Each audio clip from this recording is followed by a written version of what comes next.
ఈ 35 రోజుల్లో 40 ఏళ్ల అనుభవం ఉన్నటువంటి తనకు తనుగా భారతదేశంలో నా అంత అనుభవజ్ఞుడు ఎవరూ లేరని చెప్పి స్వయం ప్రకటిత అనుభవదారిగా చంద్రబాబు నాయుడు గారు తనకు తాను ప్రకటించుకుంటుంటారు. చంద్రబాబు నాయుడు గారు ఎక్కి 35 రోజులైతే ఈ ఆంధ్రప్రదేశ్ రాష్ట్రంలో ఈ 35 రోజుల్లో ఏం మారింది, తన అపార అనుభవంతో ఏం అడుగులు ముందుకేయించారు, సంపద సృష్టించటం మొదలుపెట్టి ఏం సంపద చిగుళ్ళు వచ్చినాయి 35 రోజులు చూసుకుంటే ఆంధ్ర రాష్ట్ర ప్రజలకు ఒరిగింది ఏంటయ్యా అంటే పెన్షన్ డబ్బులు చేతిలో పట్టడం తప్పితే మరొక్క పని జరిగిన పరిస్థితి లేదు.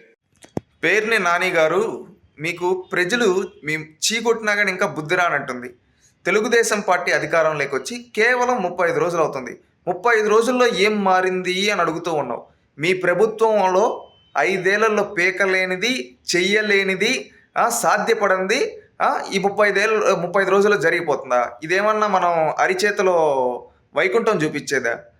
ఒకటి గుర్తుపెట్టుకోండి, ఈ 35 రోజుల్లో రాష్ట్రంలో చంద్రబాబు నాయుడు గారు ఏమేం చేశారని అడుగుతూ ఉన్నాం. ఒకటి, మీరు ఇంటి దగ్గరికి వెళ్ళి సచివాలయ సిబ్బందితో పెన్షన్ ఇవ్వలేరు అన్నారు, అది ఇచ్చి చూపించాడు చంద్రబాబు నాయుడు గారు. అదేవిధంగా మీరు పేదల భూములు కొట్టేద్దామని తీసుకొని వచ్చిన ల్యాండ్ టైటిలింగ్ యాక్ట్ రద్దు చేశాడు. అదేవిధంగా మెగా డిఎస్సికి నోటిఫికేషన్ ఇచ్చాడు. అదేవిధంగా మీ ప్రభుత్వం వల్ల అనేక మంది విద్యార్థులకు ఫీజు రియంబర్స్మెంట్ రాకపోతే దానివల్ల సర్టిఫికేట్లు అక్కడే ఆగిపోతే లోకేష్ గారు పాదయాత్రలో మాటిచ్చిన విధంగా ఈరోజు ప్రతి ఒక్కరికి విద్యార్థులకి సర్టిఫికేట్లు అందేలా చేశాడు. అదేవిధంగా దివ్యాంగులైన విద్యార్థులకి ఐఐటి ఎన్ఐటీల్లో సీట్లు రావడం కోసం ఒక ప్రత్యేక జీవో తీసుకొని వచ్చాడు. అదేవిధంగా మీ ప్రభుత్వంలో గోరుముద్దలో స్కాములు చేసి ఎక్కడ పడితే అక్కడ పేదవాళ్ళకి మధ్యాహ్నం పూట భోజనం కూడా పాఠశాలలు అందకపోతే దానిపైన చర్యలు తీసుకొని ప్రతి పేదవాడికి మధ్యాహ్న భోజనం అందే విధంగా చర్యలు తీసుకున్నారు లోకేష్ గారు. ఇవి మాత్రమే కాకుండా అనేక పెట్టుబడులు తీసుకొని వచ్చేదానికి కేంద్ర ప్రభుత్వం నుంచి ఒప్పించి తీసుకొని వచ్చాడు. అదేవిధంగా విశాఖ ఉక్కును ప్రైవేటీకరణ కాకుండా ఆపాడు. ఇవే కాదు, రోజులు జరిపో ఈ 35 రోజుల్లో చంద్రబాబు నాయుడు గారు అనేక అభివృద్ధి కార్యక్రమాలు, అనేక శ్వేతపత్రాలు విడుదల చేయడం జరిగింది. రాష్ట్రంలో ఈ 35 రోజులు ఏం చేయగలుగుతారో దానికి మించి చంద్రబాబు నాయుడు గారు చేయడం జరిగింది.